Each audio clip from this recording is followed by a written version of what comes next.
Les parties du corps que nous allons travailler avec cet exercice sont les muscles paravertébraux, les abducteurs de hanches.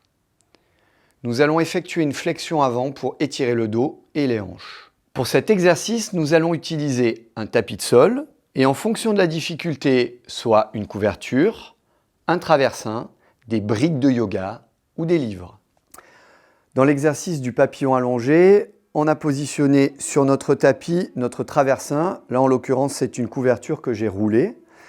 Et la chaise. Pour le niveau 1, on va l'utiliser. Donc, on va faire cet exercice sur la chaise. Je vais venir positionner mes pieds sur la chaise, écarter mes jambes, faire bien attention d'être allongé en long sur le traversin ou la couverture, de bien mettre mes paumes de main vers le haut et de focaliser sur l'étirement de mon membre inférieur et sur la ventilation.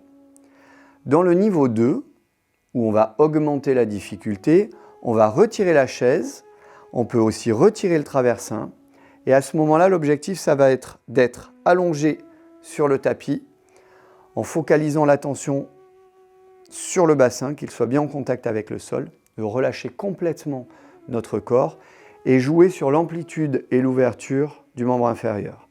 Si c'est difficile, à ce moment-là, on va pouvoir venir en soutien, positionner des briquettes ou des livres, là ce sont des livres, et venir les mettre directement sous les genoux, de façon à soulager et augmenter au fur et à mesure l'exercice.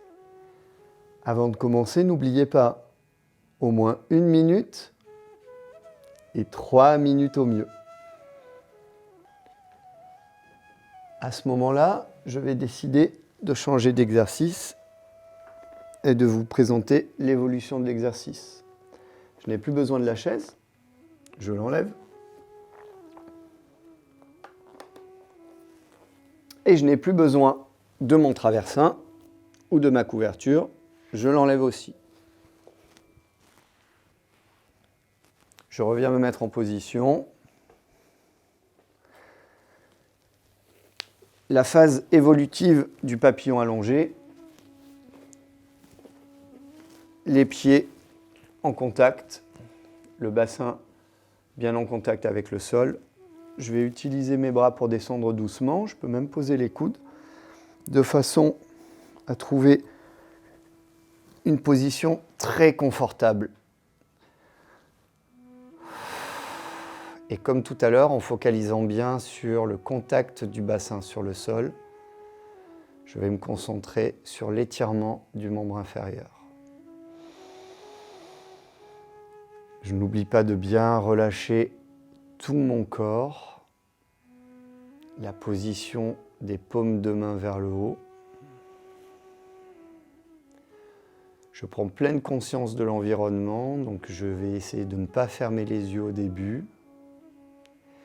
Et si je sens qu'il y a une difficulté au niveau de l'étirement et des genoux, à ce moment-là, je vais venir me redresser et choisir de venir positionner au niveau de mes genoux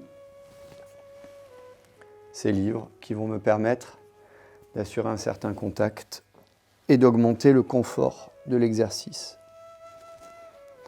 Bien évidemment, au fur et à mesure où on progresse, on enlève de l'épaisseur, n'est-ce pas ?